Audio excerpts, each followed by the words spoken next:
সে সবসময় সৃজনশীল অনেক কিছু চিন্তা ভাবনা করে তার মন মানসিকতা অনেক বড় করে তোলে।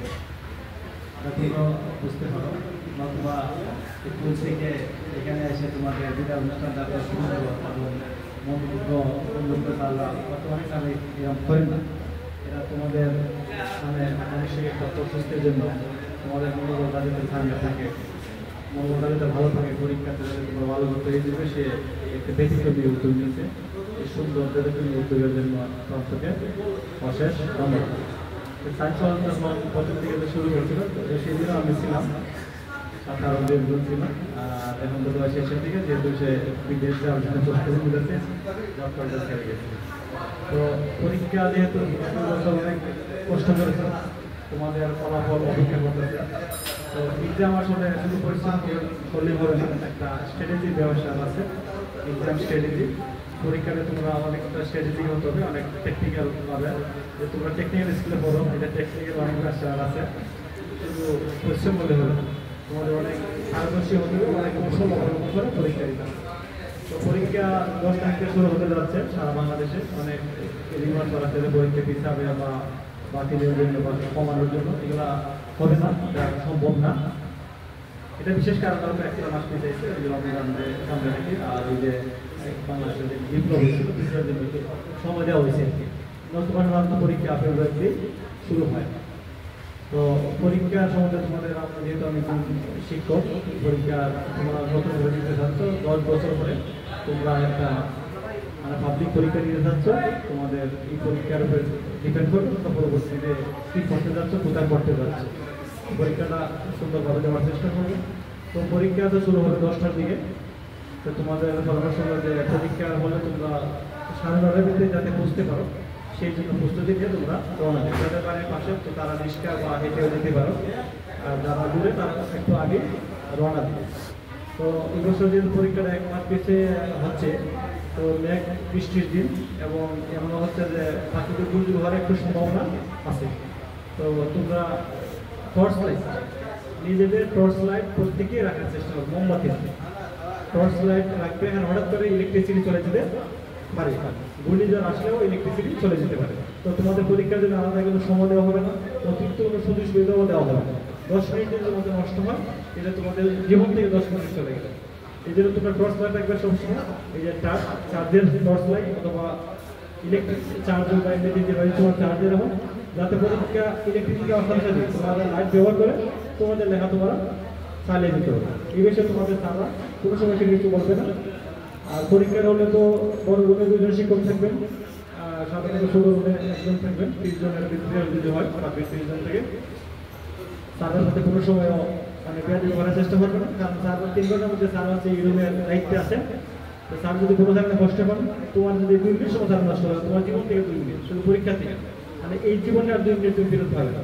তো যে কোনোভাবে হোক স্যারে মানে ম্যানেজ করে রেসপেক্ট করে হোক বা খুশি করে হোক, যেভাবে হোক স্যারে যাতে মানে কোনো কষ্ট না হয় তোমার প্রতি, যাতে তার সবসময় থাকাই না থাকে। এখানে 40 জন 30 জন আছেন, তার সবসময় রাউন্ড দেবে, তুমি যদি কিছু করো তোমার দিকে থাকাই দেবে, তোমার একটা অশান্তির বিষয় দাঁড়াবে, তোমার পরীক্ষা খারাপ হয়ে যাবে। তো তুমি স্যারের দৃষ্টি আগে তোমার দোকান নাই, স্যারের পরিচিত হওয়ার দোকান নাই, আর পরিচিত হইলে তো তোমার তার পাশে আসবে, এর দ্বারা দেখলে কিন্তু পরীক্ষাটা একটু আনইজি লাগবে। এই শুধু দোকান নেই, তার সাথে খাতির দেওয়ার দোকান নেই। তো এবং পরীক্ষা তোমরা 30 মিনিট আগে সর্বোচ্চ তুমি হারিয়ে ভিত্তিতে তোমাদের ওয়েবার শিট দেওয়া হবে, আনসার শিট দেওয়া হবে। তো ওয়েবার শিট তোমরা যখন ফিল আপ করবে, ওইটার মধ্যে তোমাদের রোল নম্বর লিখতে হবে, তারপরে বোর্ড, সেট কোড, তারপরে রেজিস্ট্রেশন নাম্বার, এগুলো তোমরা খুব শর্ট টাইমে লিখবে। কালো খালির বল পেন সবসময় ব্যবহার করবে, কারণ কালো খালির বল পেন এটা দীর্ঘমেয়াদ এবং ওই লেখাটা মুছে যায়। তোমরা অন্য খালি যদি ব্যবহার করো, দেখবে যে খাতা দেখতে তো অনেক সময় হয়ে যায়, তো লেখা অনেক সময় মুছে যায়। তো বিশেষ করে টেকনিক্যাল যে বিষয়গুলো আছে, ম্যাথামেটিক্স বা ফিজিক্স কেমিস্ট্রি, ওইগুলো তোমার যদি ওই ক্লাসে থেকে মাইনাস হয়ে যায় বা ওই একটা সংখ্যা যদি এদিক হয়ে যায়, তোমার অঙ্কটাই বা ভুল হয়ে যায়। এই জন্য সবসময় কালো খালির বল পেন ইউজ করবে। আর আন্ডারলাইন করার জন্য তোমরা হাইলাইটার ইউজ করতে পারো, এটা কোনো সমস্যা নেই। আর সেট কোড যে লিখবে, ওই যে ওয়েবার যে লিখবে সেট কোড, এটা তোমরা তো দেখে লিখবে। আর অ্যাডমিট কার্ডটা সব সাথে নিয়ে যাবে, এটা তো একটা প্যাকেটের মধ্যে থাকবে, তারাও তো দিয়ে দিচ্ছে, সবসময় ওটা সাথে রাখবে। আর ওই যে এমসিকিউর যে সেট কোড থাকে, ওটা এমসিকিউ প্রশ্ন পাওয়ার পরে দেখে এমসিকিউ নেবেন না?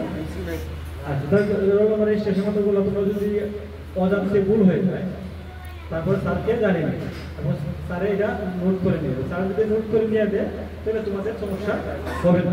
তোমরা নিশ্চিত থাকবা যে ভুল হওয়ার পরে স্যার এটা নিশ্চিত কিনা এবং তোমার সিগনেচার আছে কিনা তুমি নিজে দেখে নিবে।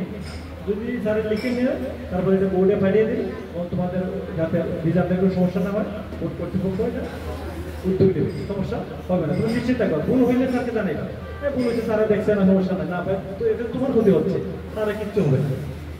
তোমার ভুল হলে স্বেচ্ছা তুমি জানাই দিবা এবং স্যারের একটা ছোট থাকবে ভুলের বিবরণী, ওইটার মাঝে তুমি লিখে দিবা রোল নাম্বার রেজিস্টার নাম্বার। যাই তোমরা 2 বছর অনেক পরিশ্রম করেছো, তার তোমাদের সর্বাত্মক চেষ্টা করেছেন, তোমরাও অনেক চেষ্টা করছো। তোমরা জানো যে industry is the mother of good luck, industry অবশ্যই মাদার অফ গুড লাক পারবে। তোমরা এটা কন্টিনিউ করতে হবে, অধ্যবসায় হিসেবে কন্টিনিউ করতে হবে এবং পেশেন্স ধৈর্য থাকতে হবে। একটা পরীক্ষা যেমন মানে খুব চাঙ্গা হইলে হবে না, পরীক্ষা শেষ হওয়ার আগ পর্যন্ত কোনো এক্সাইটেড হওয়া যাবে, সুস্থ থাকতে হবে। আবার শেষের পরীক্ষার আগেও যদি অসুস্থ হয়ে যায় বাকি পরীক্ষা খালি রাখতে হবে। তো সবসময় সুস্থ নেওয়ার চেষ্টা করবে। এই সময় তোমার ধর্মীয় জিনিসগুলো একটু মাথায় রাখবে, কিন্তু মনটা সবসময় নরম থাকবে, সফট থাকবে আর বড়দের কথা মেনে চলবে। আর শিক্ষকরা যে পরামর্শ দিচ্ছে সে অনুযায়ী চলবে। তোমাদের ভালো ফলাফলের আশা ব্যক্ত করে আশীর্বাদ দিয়ে সবাই ভালো থাকবে। সবাইকে ধন্যবাদ এবং প্রান্তর আয়োজন থেকে বিশেষ ধন্যবাদ। সেটা সুন্দর আয়োজন ব্যবস্থা ভালো।